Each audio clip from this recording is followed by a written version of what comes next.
नमस्कार। मोदी जी के सरकार में चाहे कुछ बदला हो या फिर न बदला हो, लेकिन पत्रकारों का विचार गजब का बदला है।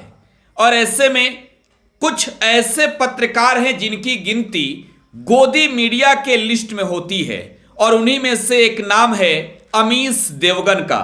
नाम सुने जरूर होंगे, वो अमीश देवगन जो न्यूज 18 पर आर पार में चिल्ला चिल्ला कर दम भरते हैं। वो अमीश देवगन जो चाटुकारिता की सारी हदें अपने शो आर पार में पार कर देते हैं। और अमीश देवगन ने एक ऐसी बात कह दी है जिसे सुनकर आप कहेंगे, अरे कमाल की सरकार है भाई, मोदी जी का गुलाम मीडिया इतना कब से बन गया। मोदी जी का तो छोड़िए, मीडिया का तो छोड़िए, ये अमीश देवगन साहब जो हैं, जो न्यूज 18 पर आर पार में आकर आर पार की बात करते हैं। भगवान राम इन्हें थोड़ी सी सद्बुद्धि दे दे, भगवान राम इन्हें थोड़ी सी साहस दे दे, भगवान राम की कृपा इन पर थोड़ी हो जाए। क्योंकि अमीश देवगन कह रहे हैं कि जो राम के पास जाएगा वो अस्पताल नहीं जाएगा। तो अब जरा सोचिए, देश के लोग आपसे क्या सवाल पूछ रहे होंगे।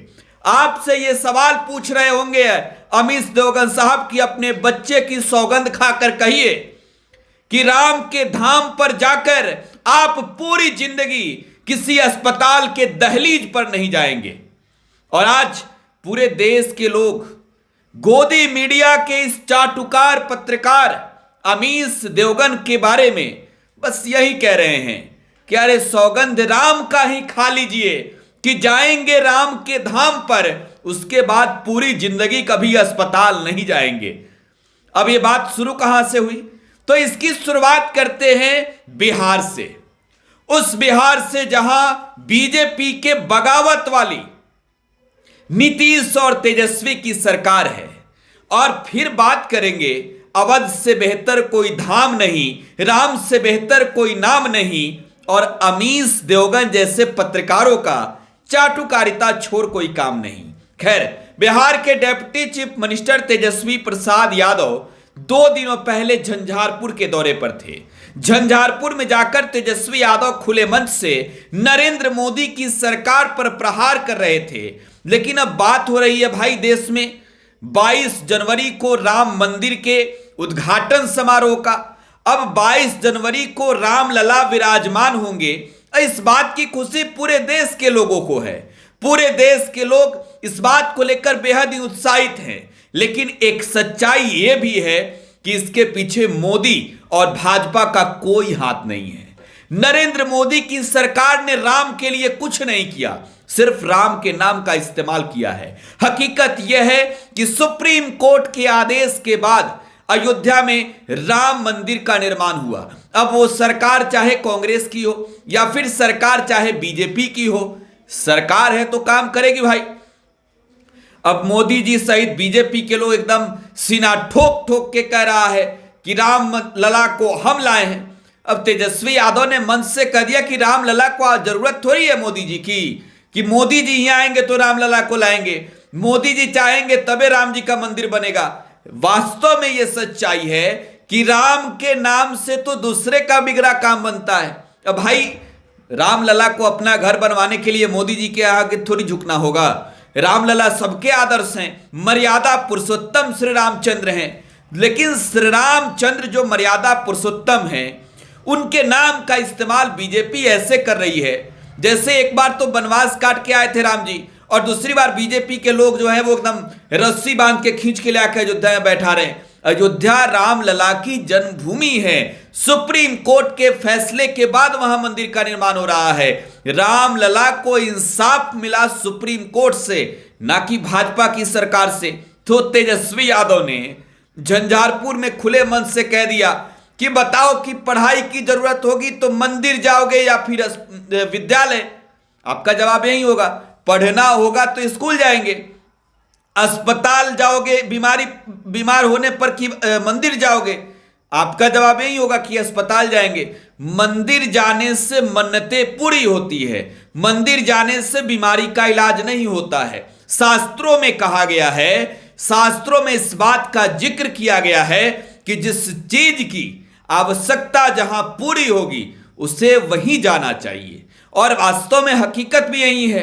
बीमार आदमी अस्पताल का रुख इस वजह से करता है कि वहां पर उसे डॉक्टर रूपी एक भगवान मिलता है और पुनर्जन्म की उम्मीद लिए अस्पताल की दहलीज तक लोग पहुंचते हैं जो जिंदगी और मौत से जूझ रहे होते हैं। उस अस्पताल में जाति, धर्म, मजहब नहीं देखी जाती है। उस अस्पताल में यह नहीं पूछा जाता है कि आपके नाम के आगे सिंह है, शर्मा है, कुशवाहा है, कोयरी है, क्या है। नहीं पूछा जाता है कि आप अंसारी हैं, मियां हैं, अहमद हैं, क्या हैं। अस्पताल में इलाज होती है और उस इलाज को भगवान रूपी वहां डॉक्टर होते हैं। लेकिन भाई साहब, अमीश देवगन अपने शो के दौरान, आर पार के दौरान, चीख चीख कर तेजस्वी यादव पर हमला बोलने लगे और सामने बैठे मौजूद एक जो वक्ता थे उनसे सवाल पूछने लगे कि सहमत है। अरे यार, तेजस्वी यादव ने क्या कहा? तेजस्वी यादव ने कहा कि राम मंदिर जाना जरूरी नहीं है, लेकिन अस्पताल जाना आपके लिए उस वक्त जरूरी है जिस वक्त आप बीमार हैं। तो मंदिर वहीं बनाएंगे, राम लला हम लाएंगे। बीजेपी तो इसका रट जपते रही है, राम लला अपने मंदिर में विराजमान होंगे। खैर, इस पर भी बहस छिड़ी हुई है। अमीश देवगन भाई साहब ये कहते हैं कि जो राम मंदिर जाएगा वो अस्पताल नहीं जाएगा। तो अब एक इसका जवाब है। अमीश देवगन उसी नेशनल चैनल पर, देश के एक बड़े ही लोकप्रिय चैनल पर वो कार्यरत हैं, इंडिया न्यूज पर, वहीं पर बैठकर अपने बच्चे की सौगंध खाकर, अपने राम लला की सौगंध खाकर कह दे कि पूरी जिंदगी मैं राम मंदिर जाऊंगा, मैं किसी अस्पताल में नहीं जाऊंगा, तो पूरे देश के लोग मान लेंगे। वरना आप नेशनल चैनल पर बैठकर यह अफवाह, यह भ्रामक बात कि राम मंदिर जो जाएंगे, जो मंदिर जाएगा उससे अस्पताल जाने की जरूरत नहीं पड़ेगी। अरे अस्पताल इलाज के लिए है, विद्यालय विद्या का आलय है, मंदिर पूजा के लिए है, इलाज के लिए मंदिर नहीं है, इलाज के लिए अस्पताल है। तो अमीश देवगन से ये जवाब चाहिए पूरे हिंदुस्तान को कि जिस नेशनल चैनल पर खड़े होकर अमीश देवगन ने कहा कि आप मंदिर जाइए, आपको अस्पताल नहीं जाना पड़ेगा, उसी नेशनल चैनल पर खड़े होकर अपने बच्चे की सौगंध रामलला को साक्षी मानकर बोल दे कि वो मंदिर जाएंगे, अस्पताल नहीं जाएंगे, तो देश के लोग इस बात पर यकीनन ये दावे के साथ कह सके कि बंदा में दम है, जो कहता है वो करता है। अब अमीश देवगन के बारे में क्या बताएं? आर पार में मोदी जी के नाम का जप करने के लिए वो बहुत प्रचलित पत्रकार हैं, कई बार लथेरे गए हैं। तो अमीश देवगन अगर ऐसा कुछ करते हैं तो इंतजार रहेगा देश को, आपको भी और हमको भी। आपको इंतजार है या नहीं? कमेंट बॉक्स में जवाब छोड़ जाइएगा। फिलहाल आप टुडे बिहार न्यूज के साथ बने रहें। धन्यवाद।